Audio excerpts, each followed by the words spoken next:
Good morning. Had a great sleep and I woke up and thought that I would share some of the downloads I've been receiving about dealing with anxiety. Um,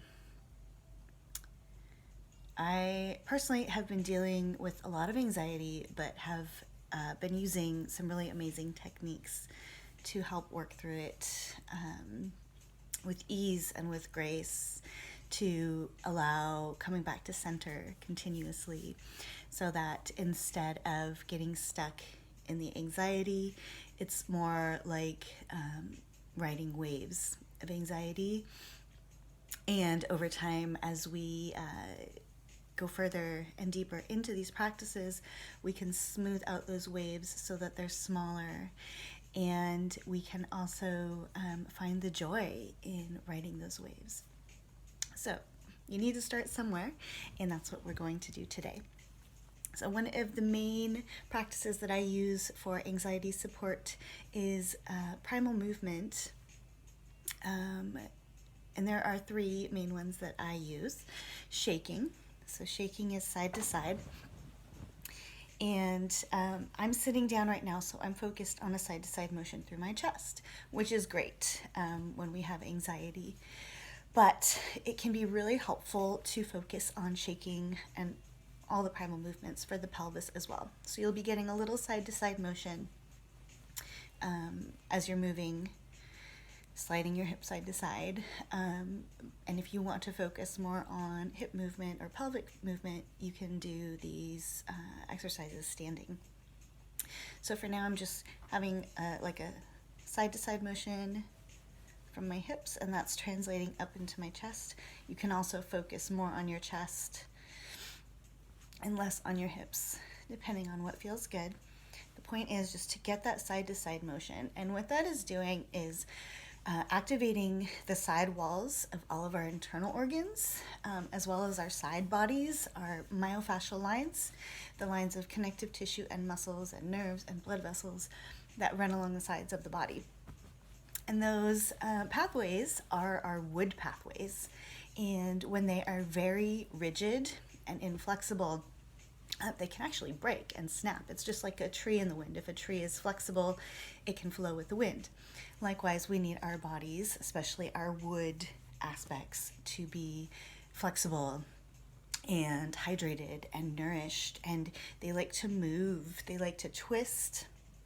So let's just go into some twisting. They especially like to twist, all kinds of twists. And this will get a lot of different aspects of our organs.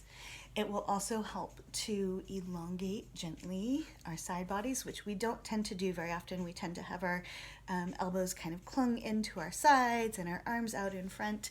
So we're stuck in this kind of zombie-like position, which is a very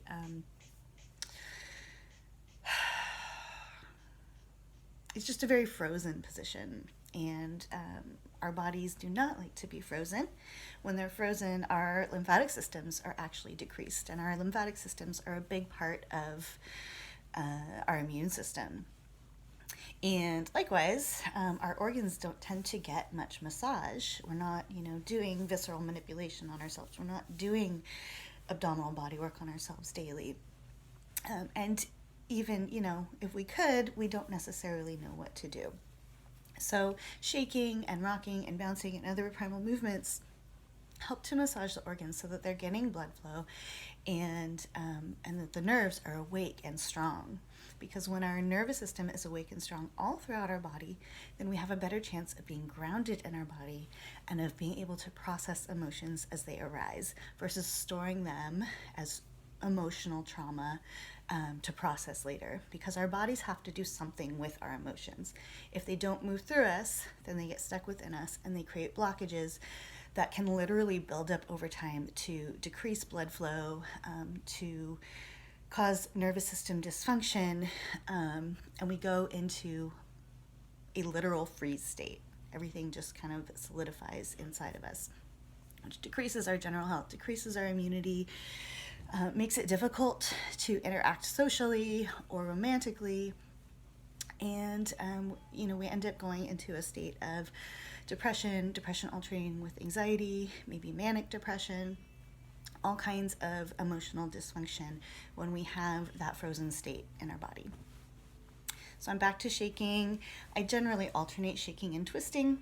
Twisting you can do with your arms at different levels, and I don't have a great film setup here, so it'll be hard to see, but my arms are just starting out low. When they're low, you're focusing more on your lower spine, which is great. In the middle, so my elbows are just out a little bit, focuses on your mid-back, and when they're up high, you're focusing on your upper back. So a little bit of gentle twisting with arms in all positions is really helpful. We want to release deep tension in the spine because all of our nerves come out of our spine and all of our nerves go to our organs. And so we want those nerves to have a lot of freedom, blood flow to nourish them deeply, and then the signals to be able to go back and forth easily and smoothly so that as we process emotions, we don't get stuck in them. If our nervous system isn't functioning well, if our spine is misaligned, and we start to process an emotion, it can feel overwhelming and we can jump out of it, which can leave us either right where we were or sometimes even worse off because it produces a fear-based response, and we don't want that. We want to approach emotional processing with a sense of compassion, a sense of love, even if you need to do it from a more dissociated place. I started out worshiping my body as not my body, as the body of the goddess, as a temple for the goddess, a vessel for her energy. And I decided to do that because for so many years, even though I had all of these self-care techniques, I wasn't using them consistently. And I realized that was for two reasons. One, because I just wasn't honoring myself enough. I was taking care of other people all day, and it made me feel really good to be able to help them, but my body was slowly getting worse and worse. Even though I had the herbs that I needed, or the tools that I needed, or the wisdom that I needed, I just wasn't placing enough value on myself. So when I took myself out of the equation and decided to treat my body as a temple or vessel for the goddess, it made it much easier and gave me much more motivation to do the deep self-care practices that I knew I needed to do. And the other reason why I believe that we don't treat our bodies with as much self-care as they need is because it hasn't traditionally been playful. Self-care, we think of hot baths, or we think of maybe a foot rub here and there, or going to have someone else take care of us. But when it comes to our own self-care, we either don't know what to do, it's overwhelming, the amount of information out there, or it's just not fun enough to be consistent. So I've been doing my best to find ways to make self-care easy, that integrates into your life with ease and grace, that is fun and playful as much as possible, some more than others. Sometimes we do need to slow down and have it be less playful and a little more serious, but we don't need to do that all of the time. Once we, have processed a certain amount of that stuff, we can move on to the more fun, playful stuff, and we can integrate that stuff from the beginning to help the process go along. So let's work into a little more twisting. I am engaging my core just a little bit, and not just drawing my belly in, but I'm engaging all around my back like a girdle. And so I'm drawing in like a purse string and lifting up gently from actually my perineum all the way up through my heart up to my crown. And that is one of the things that I have personally found most helpful for restoring core energy, because our core energy likes to lift and move out and recirculate. If you know sacred geometry, this is a toroid, or energy work for that matter. And a toroid is a very powerful place to reside in, because our bodies definitely need that inner lifting to function properly. And then recirculating energy helps to create a really solid energetic boundary. And when our energetic boundaries are strong, then our physical boundaries can be strong as well. All right, so let's go into rocking. And this starts translating into potentially a little more sensual or sexual energy. As we rock back and forth, for women especially, we're hitting the front wall of the pelvis where the G-spot is located. We may be activating the nerves that run through our sacrum, which are very powerful orgasmic sensors. And so you can choose to get a little more sensual with this. It's sensuality, a lot of it is about rhythm, how fast and how frequently we're rocking. So you can play around with that, and I'll get more into specifics with that in another video. But you can also just keep rocking, very platonic feeling or motherly love kind of feeling. You know, thinking about rocking, what rate did your mom rock you? Just go that rate. It doesn't have to be hard or fast. We can be really gentle. We're just lovingly waking up our organs. We can wake up our womb and our prostate. We can wake up our intestines. We can wake up our digestive organs like the liver and the spleen, the stomach, the gallbladder. We can wake up our kidneys, where we can access a lot of core energy. Our adrenals, when they're not functioning properly, our core energy will be really weak. We won't have a lot of motivation. Likewise, if our wood areas are stuck, our liver, when our liver is stuck, we tend to have low motivation, low libido, low creative energy. So we're working on waking all of that up right now. We're also activating the heart and the lungs, the front walls and back walls, which don't tend to get a lot of support. Excuse me. Sometimes you'll move some air. The other thing that you can add in if you're feeling especially stuck is breath work. And there are a number of different options, but there are a few main options that I tend to go to when I'm feeling anxious or stuck. If I'm feeling inflamed, like a lot of energy and don't really know what to do with it, I tend to go to a deep sigh or a lion's breath, which is a deep inhale and then a letting go. Deep inhale, you can lift your shoulders up, you can actually contract your muscles and get a really strong contraction. Sometimes if we're stuck, we need to go deeper into that stuckness. And then exhaling, just let it go and even let them bounce a little bit. So bouncing is the third primal movement. And you can, again, do it standing or seated.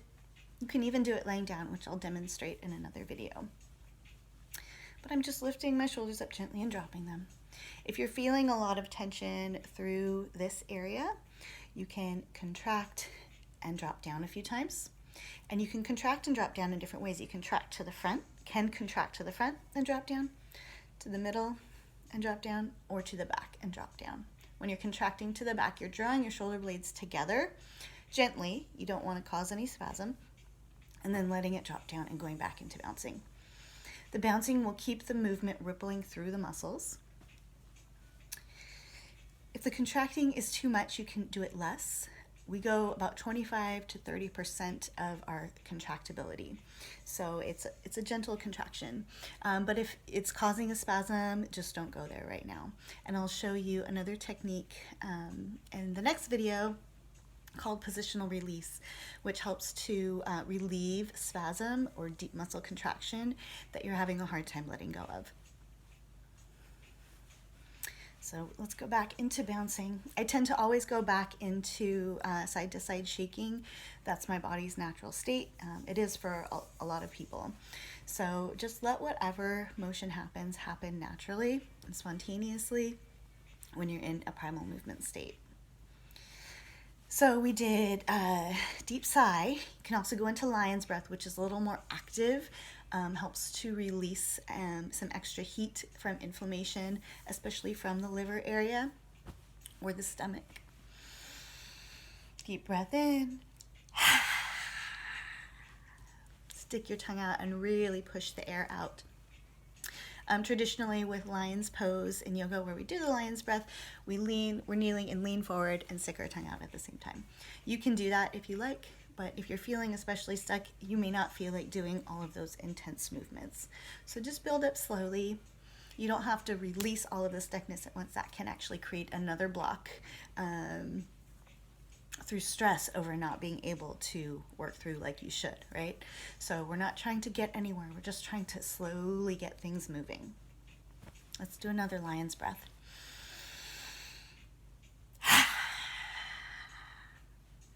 You can look at your tongue too, and we can tell a lot about the state of our body by how our tongue is looking. So go in the mirror, get some natural light, stick out your tongue as far as you can. Try not to point it. You want it kind of neutral but stuck out far. And look at the edges. If you have a lot of redness around the edges of your tongue, that can indicate some inflammation in the wood aspects of your body.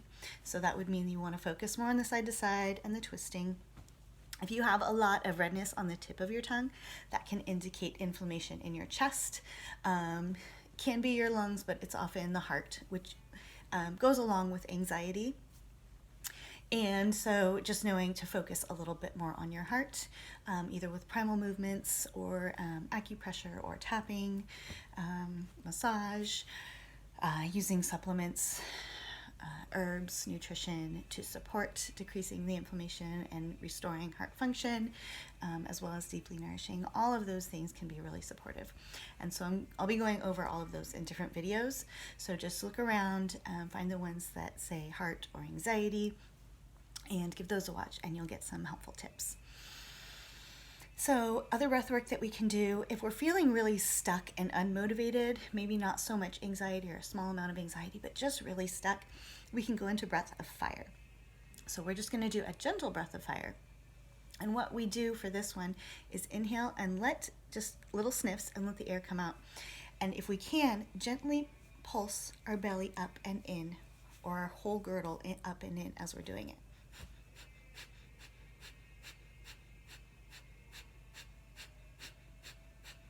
So we're not actively drawing in a lot of air, we're pushing the air out in short bursts and letting just a little bit come back in. You only want to do this to start out for short periods of time, 15 seconds, maybe 30 seconds.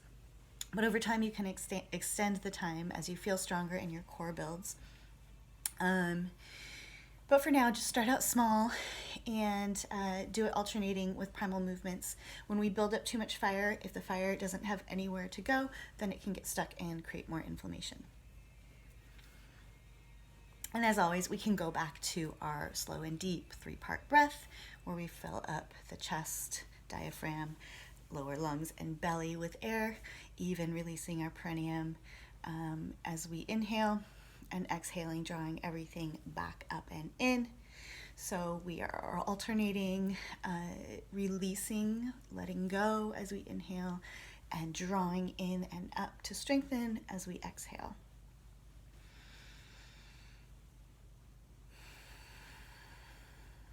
We can also alternate this, especially with the pelvic floor. If we draw up our pelvic floor when we inhale, it creates a really nice tension in our lower belly, which will help to massage our intestines, which can help move any gas that's trapped and to regenerate or re-stimulate the nervous system that runs through there. Most of us know by now that we have a really strong nervous system, a really strong, almost like a second brain in our gut that we can use for intuitive powers. However, if there's a lot of inflammation or a lot of gas trapped in there, the nerves won't be functioning properly. So it becomes especially important when you're wanting to learn to use your intuitive powers to heal any digestive issues that are going on. So as we inhale and draw up our perineal floor, drawing everything in towards the center can help to reset the nerves and to process anything that's happening in there. It can also compress the womb, which is really nice. Helping to massage the walls of the womb can help with cramping and things like that. So this could be good to try if you're feeling that premenstrual depression or emotional overwhelm that tends to happen before our cycles start. So as we inhale and draw up, then we need to exhale and release down. So as we exhale and release down, we're creating a lot of space in our bellies, which can be also really nice because when our organs contract, they also like to expand.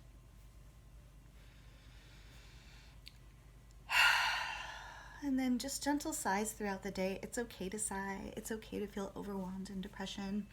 It's okay to feel anxiety.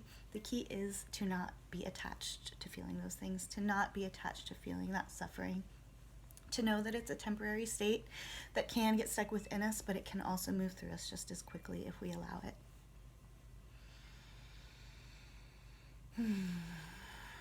All right, I hope that helped. God bless.